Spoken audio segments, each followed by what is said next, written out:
All right, let's dive right into this explainer, where we're going to demystify the unseen, often chaotic world of software project management. We're taking what might sound like a dry administrative topic on the surface, and we're turning it into your absolute survival guide for delivering products on time and on budget.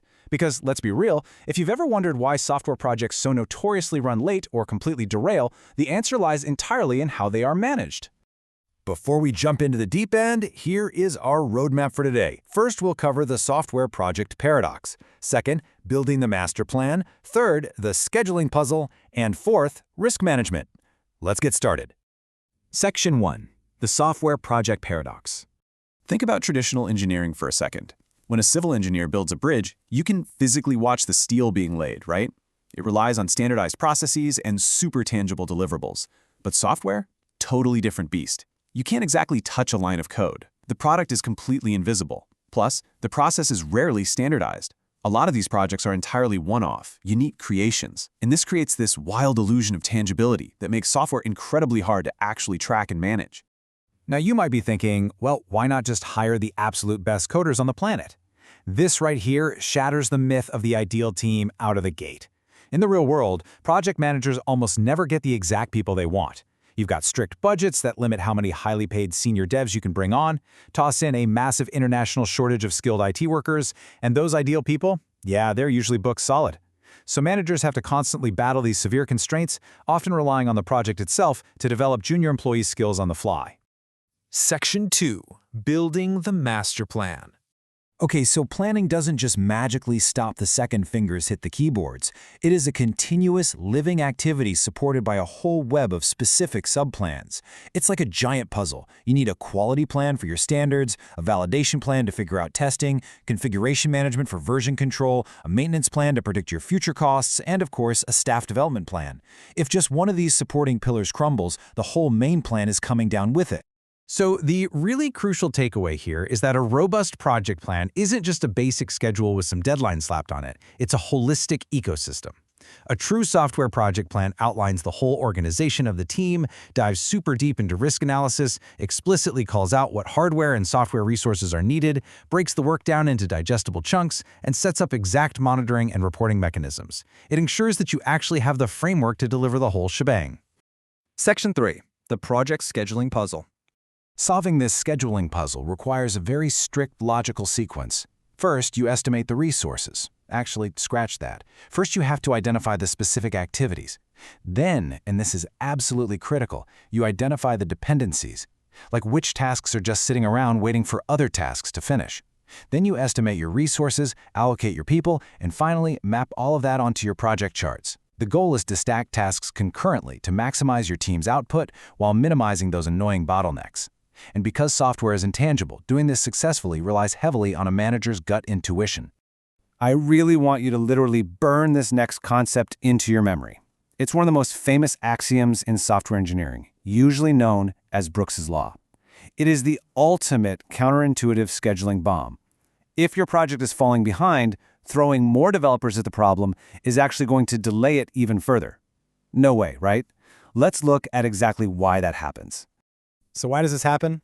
Well, first off, estimating the complexity of an invisible medium like software is just inherently tough. But more importantly, productivity is absolutely not proportional to headcount. When you dump new people onto a late project, they need training.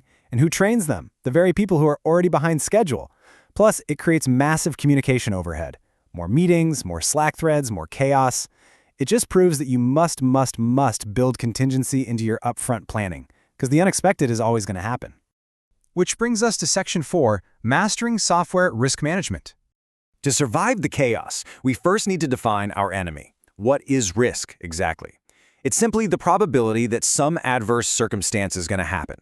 And it usually targets three main areas: your project's schedule and resources, your product's actual quality, or the overarching business that's developing the software in the first place. Managing this whole thing is a rigorous, ongoing process. Think of it kind of like a high-stakes detective story where you have to sequentially follow these 4 steps. First, you identify the threat. Second, you analyze its blast radius. Third, you plan your response and set your traps. And fourth, you monitor the environment like a hawk. Let's break these down. During step 1, risk identification, you really have to cast a wide net. You aren't just staring at code. You have to look for technology risks, like what if a server crashes? You need to look at people risks, like losing a crucial team member. You've got organizational risks, like management suddenly shifting priorities. And of course, requirements and estimation risks, where the scope of what you're building just randomly balloons, completely out of control.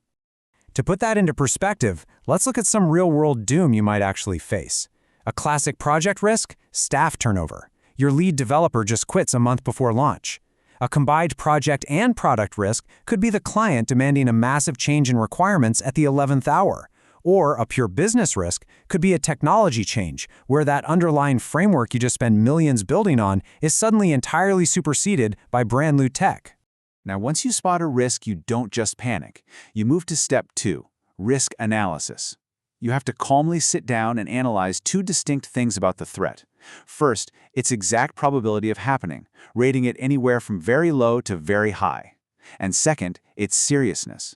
Is this going to be a minor bump in the road, or is it going to be utterly catastrophic to your timeline and budget? Next up in step 3, you draw up plans to shield yourself. This is where you set your traps. You essentially have 3 strategic plays here. 1. Avoidance strategies. You take action to reduce the chances of the risk ever popping up in the first place. 2. Minimization strategies. You accept that it might happen, but you actively reduce the impact it'll have on your product. Or 3. Contingency plans. You accept the risk is out there, but you have pre-planned, break glass in case of emergency actions to trigger if the worst goes down. Finally, you have to constantly monitor the environment. Risk isn't something you just look at once during kickoff and completely forget about. You need to be watching for potential indicators during your management progress meetings. Seeing poor staff morale? Well, that's a huge indicator of people risk. Hearing weird organizational gossip or noticing radio silence from senior management? That points to organizational risk. Late hardware deliveries or a sudden spike in customer complaints are all massive warning sirens telling you that those traps you set in the planning phase, yeah, they might need to be triggered. So, keeping all these invisible constraints, planning puzzles, and looming risks in mind, I want to leave you with this final thought for your own workflows. Look at the software you're building or procuring right this very minute. You know the product is invisible, you know adding people late is just going to delay it even more, and you know the risks are hiding in plain sight. Is your next project actually prepared for the unexpected, or are you just crossing your fingers and hoping everything follows a plan that was destined to fail from day one? Take these strategies, build your own survival guide, and I'll see you in the next explainer.